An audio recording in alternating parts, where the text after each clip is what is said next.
As we told you earlier in the show, the man accused of stabbing a 94-year-old woman in an unprovoked attack in San Francisco reportedly pleaded not guilty in court today. Daniel Cowich is charged with attempted murder, battery, and elder abuse. Police say Wednesday he stabbed Ann Taylor, who's of Asian descent. She's now recovering from her injuries.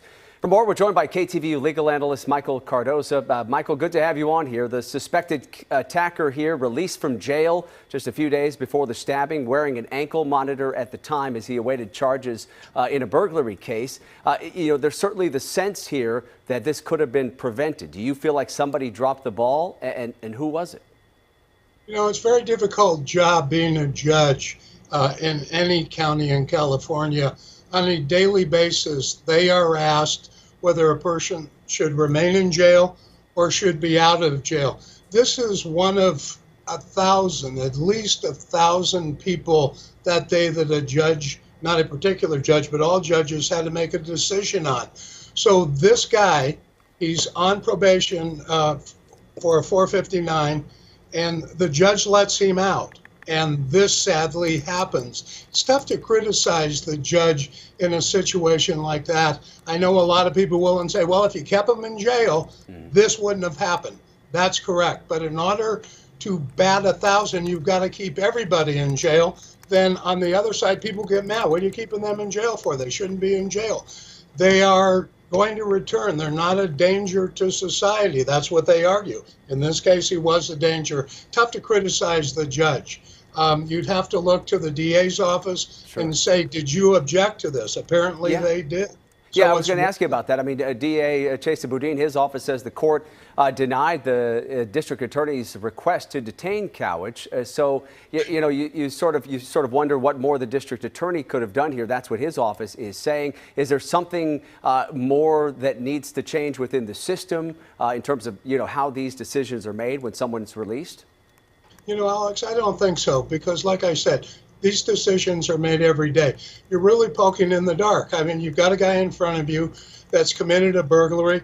For the life of you as a judge, you say, I don't know if he's going to commit another crime. So if I keep him in, I'm criticized. If I let him go and the 1 out of 1,000 or 5,000 commits a crime, then everybody gets mad at me. We can't criticize. It's our system. It's how it works. And things like this sadly happen. All right, just quickly here, Michael, on this particular case, it's obviously the crime itself captured on surveillance video that we've been airing here, really disturbing video, just, a horrific attack here, a random attack. What do you see? How do you see this case playing out here, the charges being attempted murder and elder abuse?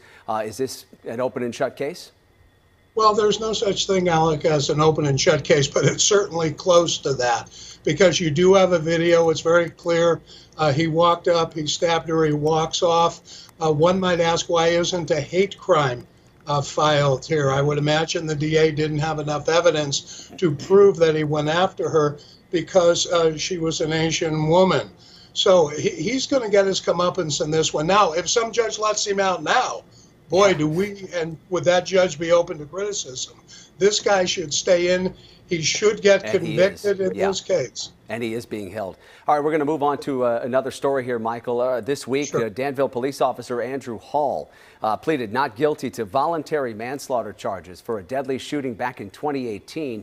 He shot and killed Latimer Arboleda as the unarmed man was driving between two police cars trying to evade officers.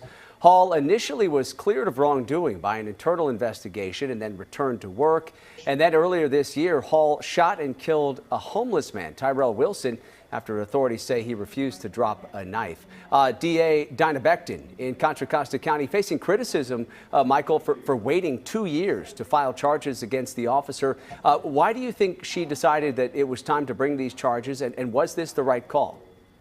Well, first of all, he pled not guilty to these charges. She is doing at this time the right thing, but for the wrong reasons. He should have been charged at least a year ago before Mr. Wilson was killed. But what the district attorney's office did, and in particular the DA, they waited until the day after the Chauvin trial. That's the Minnesota case where the officer got convicted. The day after that, they filed this case, 2 years later. So people that criticize and say, you know what, Mr. Wilson may still be alive, but for that. And they are right. This should have been charged before. What made this case better after 2 years? There's only one thing. The DA looked at the politics of it, looked at the Chauvin verdict, and said, oh, we now can get a conviction in this. That's not how you do things as a district attorney. Yeah, Either a lot of public believe pressure. they committed the crime or not. All right, so when how much do you think this second shooting by the officer, the one earlier this year, can that factor into this case with the 2018 shooting at all? It probably will be kept out, but that'll be a call for a judge in a jury trial. And as you know, Alex, there are videos of these, and video is king. The jury will see the videos in this particular case where Mr. Arboleda was killed, and later in the Wilson jury trial if it gets that far. All right, two big cases we're keeping an eye on. Appreciate you coming on to break them down with us. KTVU legal analyst Michael Cardoza. Always good to see you. Have a good weekend. Thank you. You stay healthy now. Thank you. You too.